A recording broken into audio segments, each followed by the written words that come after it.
found the one, you should never give her up. I think it's the way life changes when in love, yeah. I surround my soul with the positivity. Halo guys, perkenalkan nama saya Salsa Rehanis dari kelas 11 IPA 3. Jadi di sini saya akan mempraktekkan teks prosedur, yaitu membuat makaroni skutel. Selamat menonton, jangan lupa like, comment, and subscribe.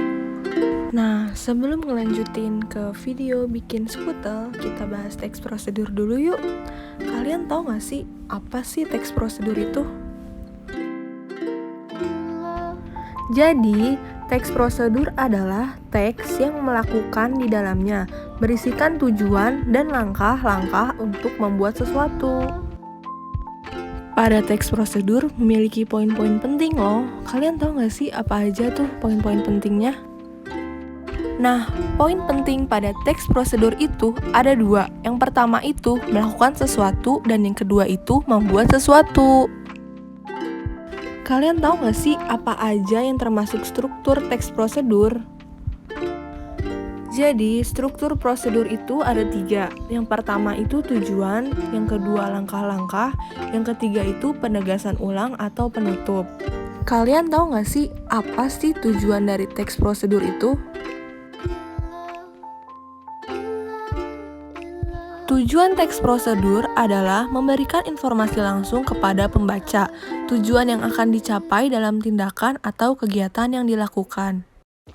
Langkah-langkah pada teks prosedur. Langkah-langkah berisi cara atau urutan kegiatan yang harus dilakukan agar dalam melakukan tindakan atau aktivitas sesuai dengan yang diinginkan. Nah, yang ketiga itu ada penegasan ulang atau penutup. Penegasan ulang berisi simpulan, pengukuran, agar prosedur dilakukan sesuai urutan langkah. Struktur ini dapat diubah atau bersifat opsional ya. Berarti boleh ada atau tidak ada ya. Nah, yuk kita buat makaroni skutel kukus. Nah, bahan-bahan yang digunakan untuk membuat makaroni skutel tuh apa aja sih? Nah teman-teman, ini ada bahan-bahannya. Yang pertama ada keju, ada telur, ada daging cincang yang sudah ditumis,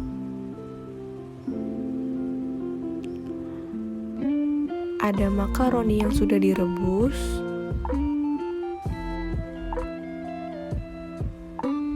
ada keju parut, dan susu.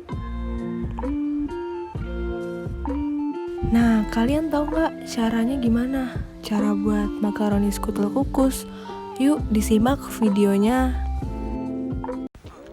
Nah, yang pertama masukkan daging cincang yang sudah ditumis ke dalam wadah. Lalu masukkan juga makaroni yang sudah direbus.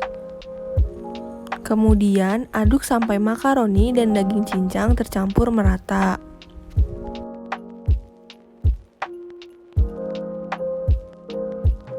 Setelah makaroni dan daging cincang tercampur merata, masukkan 4 gelas susu cair ke dalam wadah.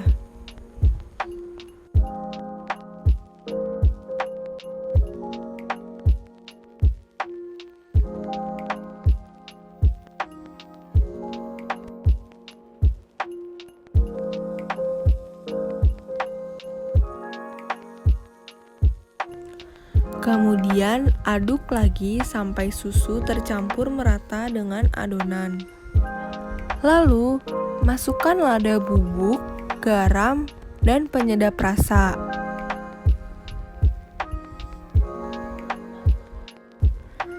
Aduk lagi sampai adonan tercampur merata. Apabila kurang asin, bisa ditambahkan penyedap rasa atau kaldu bubuk. Ini opsional ya.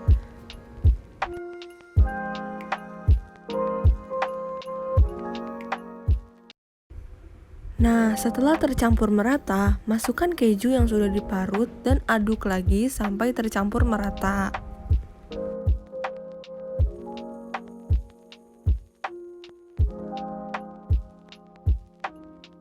Lalu, masukkan 4 butir telur ke dalam wadah.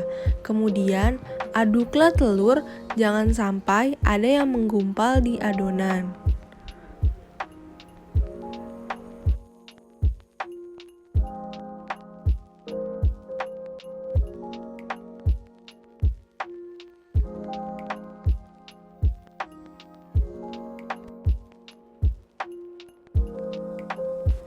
Setelah diaduk, masukkan adonan makaroni skutel ke dalam wadah yang sudah diolesi margarin.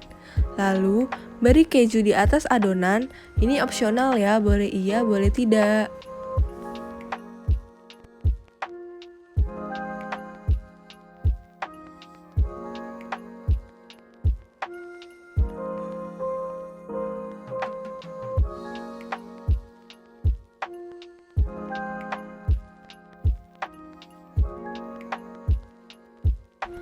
Nah, sudah rapi, tinggal dimasukkan ke dalam langseng loh. Nah, sebelum meletakkan makaroni skutel ini dalam langseng, letakkan langseng yang sudah diberi air di atas kompor dan nyalakan kompor, tunggu sampai air mendidih. Setelah air mendidih, masukkan makaroni skutel ke dalam langseng dan tunggu sekitar 35 menit.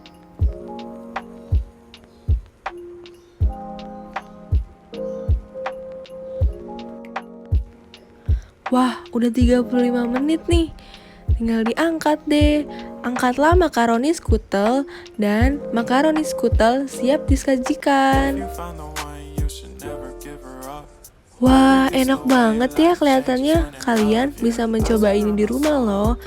Jangan lupa like, comment, and subscribe. See you next video. Bye-bye. I think we should have some more fun. I still dream